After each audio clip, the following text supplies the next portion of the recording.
ये खबर उन माता पिता के लिए है जो अपने बच्चों को ऑनलाइन गेम खेलने के लिए मोबाइल दे देते हैं। बात बहुत छोटी है, लेकिन इसके नुकसान बहुत बड़े हैं जो आपको अभी नजर नहीं आएंगे।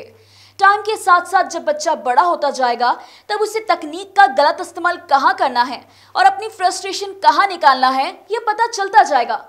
ये एक चिंता का विषय है और हम ऐसा इसलिए कह रहे हैं क्योंकि 2 दिन पहले ही इंदौर में एक 11 साल के लड़के ने एक 9 साल की बच्ची की हत्या कर दी और इसका कारण सिर्फ यह है क्योंकि वह उसे ऑनलाइन गेम में हराती थी। सुनने में अजीब लगेगा, लेकिन यह सच है। ऑनलाइन गेमिंग में लगातार हारने की वजह एक नाबालिग बच्ची की हत्या का कारण बनी। आइए आपको बताते हैं इसके नुकसान के बारे में।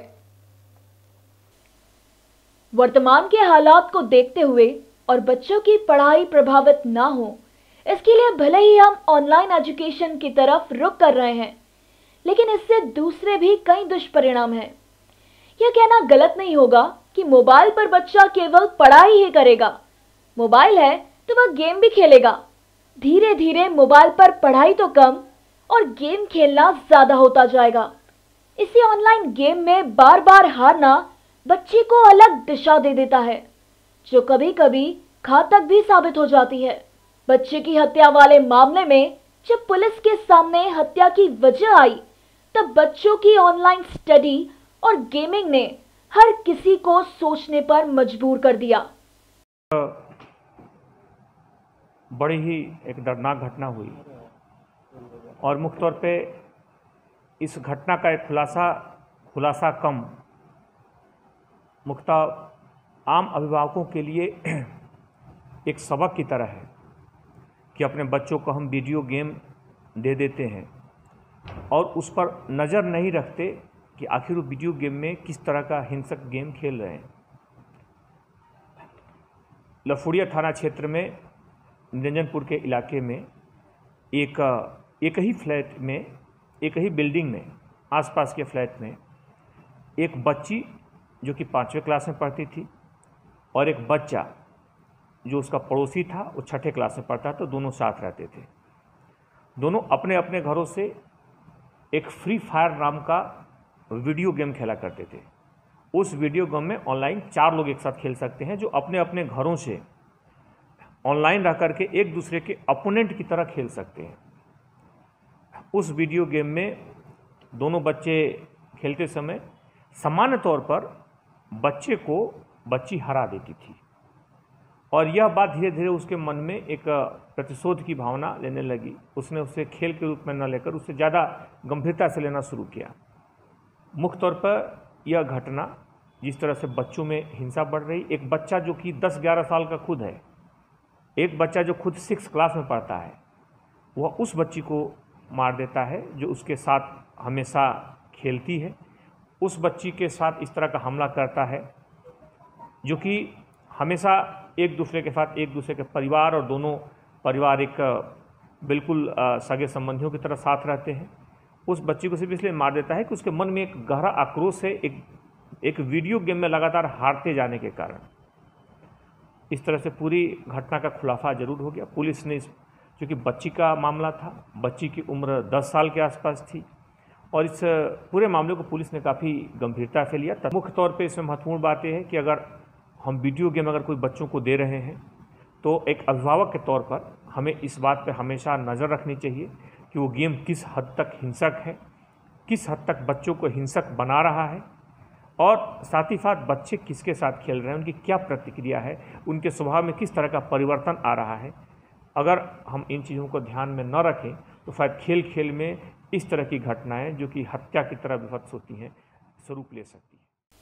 हाल ही में जिस बच्ची की हत्या हुई, वह उसके पास में ही रहने वाले बच्चे के साथ ऑनलाइन फ्री फायर नामक गेम खेलती थी। जिस बच्चे की हत्या हुई, वह गेम में हर बार आरोपी नाबालिग को हरा देती थी। लॉकडाउन के बाद से ही सभी स्कूलों की पढ़ाई ऑनलाइन हो रही है और तब से ही यह साथ में फ्री फायर गेम खेला करते थे, जिसमें एक समय पर 4 लोग ऑनलाइन गेम खेल सकते हैं। जब से दोनों नाबालिग बच्चे इस गेम में जुड़े थे, तब से लेकर अब तक रोजाना मृतका पड़ोस में रहने वाले बच्चे को इस गेम में हरा दिया करती थी। इस बात को लेकर आरोपी नाबालिग के मन में हमेशा गुस्सा रहता था। पिछले कुछ दिनों से पढ़ाई के बहाने बच्चे गेम खेलने लग जाते थे। धीरे धीरे हार का गुस्सा उसका प्रतिशोध बन गया। उसके मन में हिंसात्मक भाव पनपते गए और उसने नाबालिग बच्ची की हत्या कर दी। नहीं, इसमें और कोई नहीं था। इसमें वो बच्चा और बच्ची, चूँकि हम बताए कि एक ही बिल्डिंग में रहते थे। ये बच्चा प्रारंभिक तौर पे इसको एक लंबा गुस्सा था इस चीज़ को, गेम को लेकर के। इसने बार बार इस बात को बताया कि हमें बार बार हरा देती थी।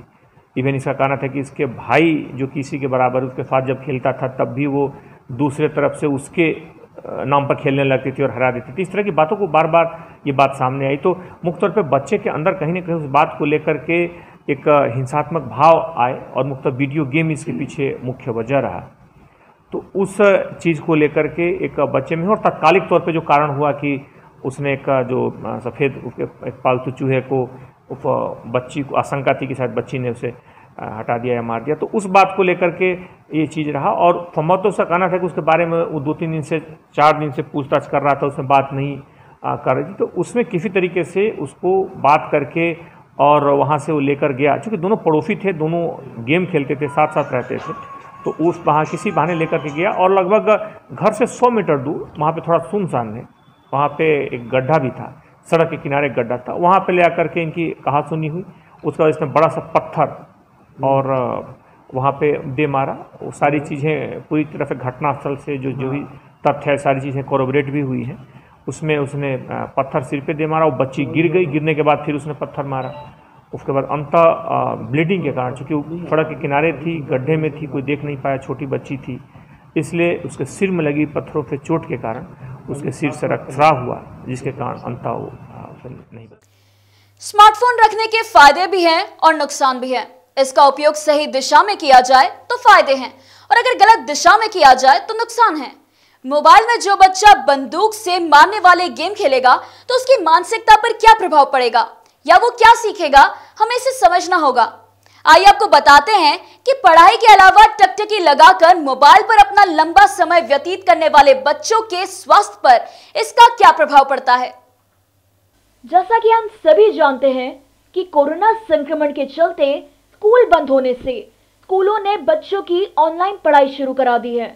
ऐसे में स्टूडेंट्स के पास लैपटॉप, टैब, मोबाइल फोन ही पढ़ाई के लिए विकल्प है, लेकिन लगातार इनका उपयोग नुकसानदायक है। विशेषज्ञों की माने तो लगातार लैपटॉप या मोबाइल की स्क्रीन में पढ़ने से आंखों और मस्तिष्क पर बुरा असर पड़ता है, जो आगे चलकर बड़ी समस्या बन सकती है। मोबाइल की वजह से 3 से 7 साल के करीब 7% बच्चे चश्मा पहन रहे हैं। आमतौर पर मोबाइल के उपयोग से 3 तरह की बीमारियां होती हैं।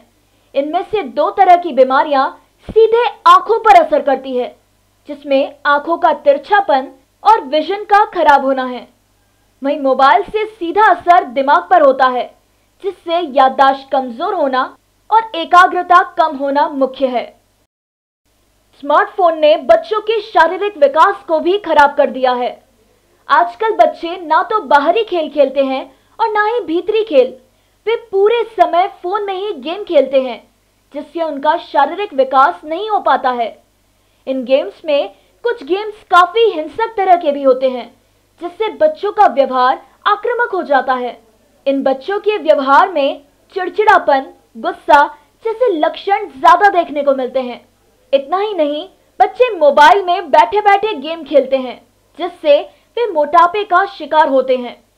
मोटे बच्चों में मधुमेह का और बड़े होने पर लकवे का या दिल का दौरा आने का खतरा बढ़ जाता है।